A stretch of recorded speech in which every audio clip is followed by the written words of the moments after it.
Saya mendapatkan perutusan dari keuskupan saya untuk bekerja di seminari ini sejak tahun 2023. Adapun SK yang saya terima, saya bekerja sebagai ekonom seminari, mengurusi soal-soal keuangan, kemudian juga dipercaya oleh seminari untuk menemani para karyawan yang bekerja di tempat ini. Sebagai ekonom, yang paling utama yang saya urusi adalah mengelola keuangan. Mengelola keuangan karena tempat ini adalah milik bersama. Memang tempatnya di Keuskupan Malang, dan Keuskupan Malang sendiri yang punya tempat ini. Tetapi keuskupan-keuskupan partisipan termasuk 9 keuskupan lainnya, sebagian besar Kalimantan, kemudian plus Denpasar, kemudian Malangnya sendiri. Nah, mereka semua itu punya living cost untuk biaya hidup lah tinggal di tempat ini. Jadi setiap bulan keuskupan mengirimkan uang kepada mereka. Kemudian tugas saya adalah membuat laporan, kemudian juga menyampaikan tagihan kepada keuskupan-keuskupan, dan mengelola uang itu untuk kebutuhan apa? Living cost, dapur, listrik, air, pembayaran karyawan, uang saku para romo, uang saku para frater. Ya, begitulah yang saya kerjakan.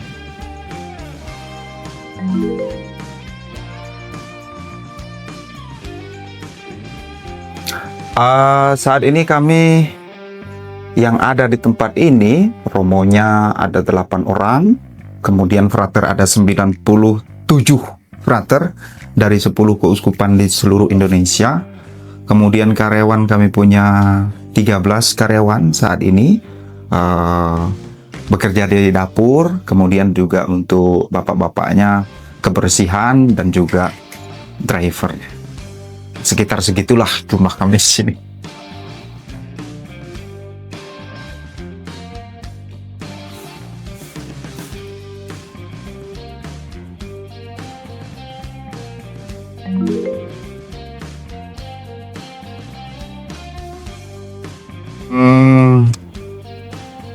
Dengan usia saya yang masih muda dan diberikan tugas yang menurut saya pribadi itu cukup berat dan baru bagi saya, tidak mudah sih ya, karena mulai dari dapur sampai ke kapel urusan saya semua kan. Dan kemudian ada hal-hal yang trouble, saya juga harus memperbaiki, kemudian memperhatikan seluruh dinamika kehidupan di tempat ini. Memang ya, tantangannya adalah kadang-kadang kita merasa greget aja ya sama yang lain lah istilahnya, entah para frater, entah karyawan-karyawati kami juga. Nah, karena pertimbangan itulah maka saya berpikir bahwa penting untuk semua elemen yang ada di tempat ini, entah calon imam, calon pastor, yang kemudian nanti akan berhadapan juga dengan, ya pastilah ketika sudah di paroki mereka akan berhadapan dengan yang namanya pengelolaan keuangan juga ya. Nah, saya berpikir bahwa penting bagi mereka juga setidaknya paham untuk bagaimana bersikap terhadap uang. Bagi saya yang paling penting itu adalah sikap terhadap uang. Bukan soal, yang pertama bukan soal pengelolaan keuangan, tetapi sikap terhadap uang itu seperti apa. Kalau sikapnya udah nggak baik, agak susah sih, nanti arahnya nggak jelas. Nah, keprihatinan saya memang ketika saya melihat karyawan-karyawati kami ini, ketika mereka mendapatkan gaji, itu ya sudah, dapat gaji, ya kebutuhan saat ini apa, keinginan saat ini yang paling diimpikan apa, langsung aja. Kemudian ya minta maaf ya dengan meraknya situasi, adanya pinjol dan sebagainya. Saya juga beberapa kali menjumpai ada orang yang datang ke sini untuk ngambil tagihan dan sebagainya. Nah, itu rasanya bagi saya membuat saya jadi prihatin gitu. Kayaknya mereka harus diberitahu tentang bagaimana kita bersikap terhadap uang dan mengelola uang. Apalagi kita juga tidak bisa memprediksi masa depan. Begitu.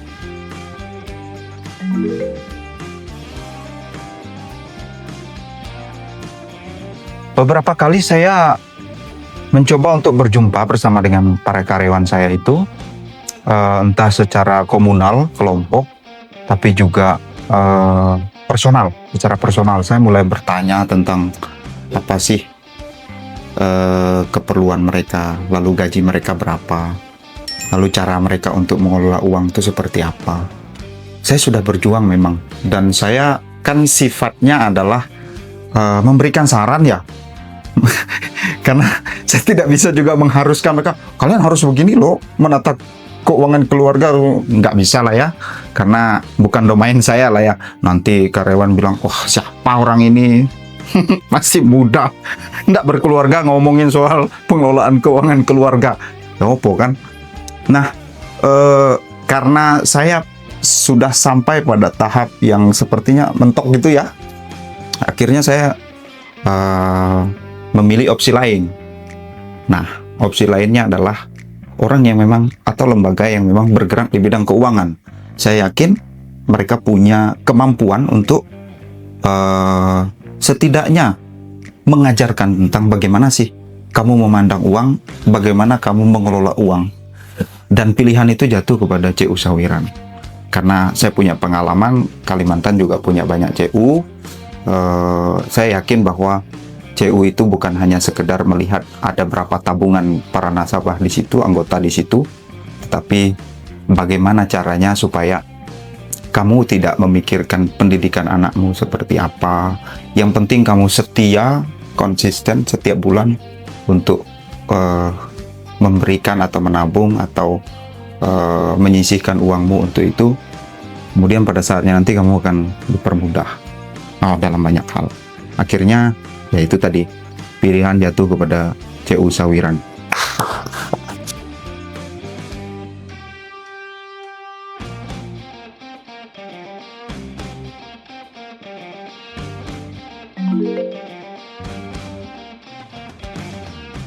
Bentuk kerjasamanya yang pasti adalah ada pelatihan-pelatihan, karena memang target saya sampai pada tahap itu.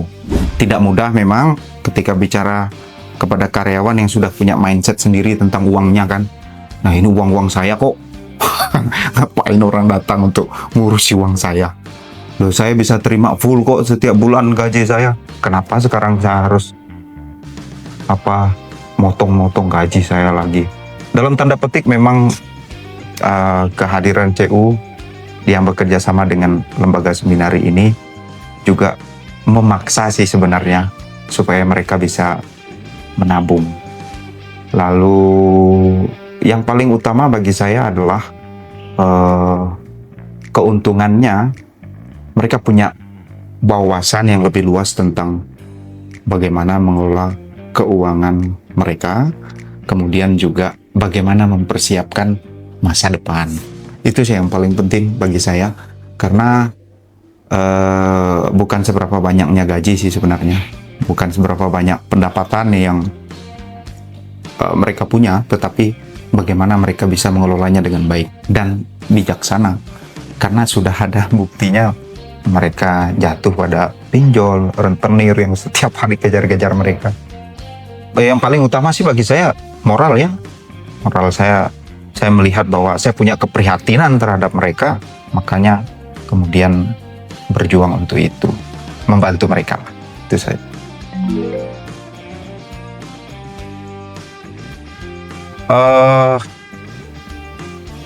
Progresnya memang menurut saya ya, dalam bidang cara pikir itu tidak begitu signifikan, tetapi berjalan tahap demi tahap. 3 tahun saya di sini, saya melihat bahwa ada pertumbuhan, dan yang paling penting itu bagi saya adalah mereka bertumbuh, mereka berkembang dalam cara pikir, dalam cara memandang pendapatan mereka, kemudian menjadi semakin bijaksana.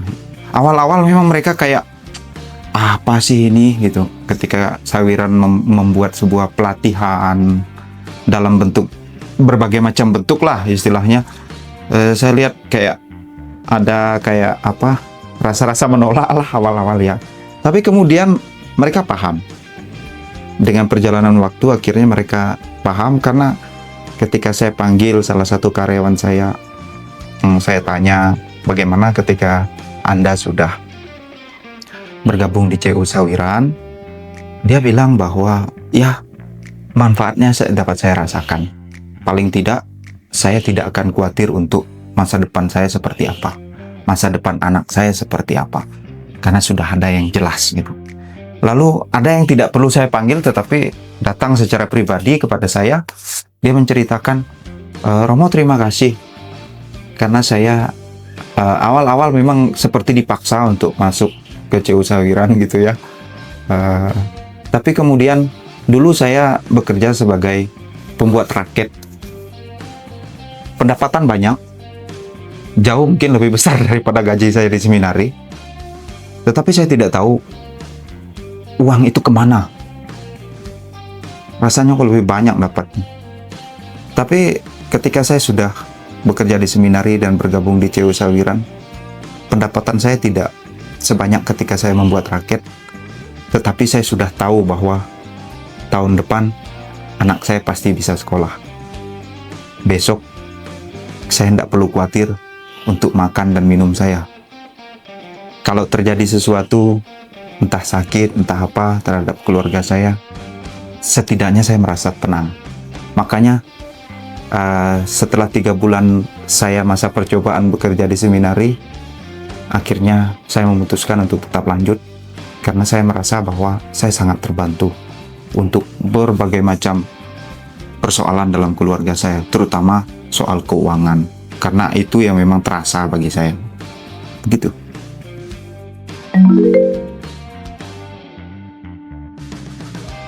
Bagi saya sih, ketika ada orang bekerja di lembaga ini, dia tidak lagi hanya sekedar bekerja, tetapi dia menjadi bagian dari keluarga. Maka dari itu, sakit, derita, duka cita, kekurangan yang dimiliki oleh karyawan saya, sakit, duka cita, kekurangan, kelemahan juga pada saya. Karena pola pikir itulah, maka saya merasa bahwa mereka penting untuk tahu tentang bagaimana sih saya ini bisa bertumbuh. Nah, saya senang ketika karyawan saya bertumbuh, karena saya merasa mereka bagian dari keluarga ini. Nah, kemudian kalau kita merasa bahwa kita adalah keluarga, akhirnya kita sampai pada tahap ingin mereka menjadi yang terbaik, bahagia. Saya senang loh kadang-kadang kalau lihat karyawan saya datang tuh kayak, "Selamat pagi Romo," semangat sekali gitu kan, ceria. Artinya apa? Mereka sedang tidak ada beban di rumahnya gitu kan. Jadi ketika mereka pergi bekerja tuh mereka tidak sekedar bahwa saya sekarang sedang mau pergi kerja, tetapi mereka juga merasa bahwa saya sedang ke rumah saya juga kok. Nah, itu sih pada prinsipnya itu. Jadi pada prinsipnya adalah kalau kita punya lembaga, kita punya komunitas, baik untuk memperhatikan semua anggota, entah itu karyawan, entah itu teman, entah itu keluarga yang ada dalam lembaga itu, karena mereka adalah bagian yang tidak bisa dilepaskan. Kalau majunya lembaga itu berkat semua elemen, bukan hanya soal 1 orang, 2 orang, enggak, tetapi semua, entah itu pimpinan, entah itu bawahan. Tapi kalau sama-sama berjuang untuk melakukan yang terbaik dari yang saya bisa, maka lembaga itu akan sangat berkembang. Bagi saya sih itu bukan soal kita bisa dapat uang dari mana, kita bisa menggaji karyawan dari mana. Saya sangat yakin ketika saya merasa bahwa kalau bulan ini masih belum bisa memberikan gaji yang baik untuk mereka, pasti mereka akan memahami, oh enggak apa-apa, karena saya juga adalah bagian dari tempat ini. Yang paling penting sih, ketika masing-masing elemen orang yang ada di semua bagian dari lembaga itu, kalau sudah merasa memiliki lembaga itu, maka dia akan berkembang baik. Begitu.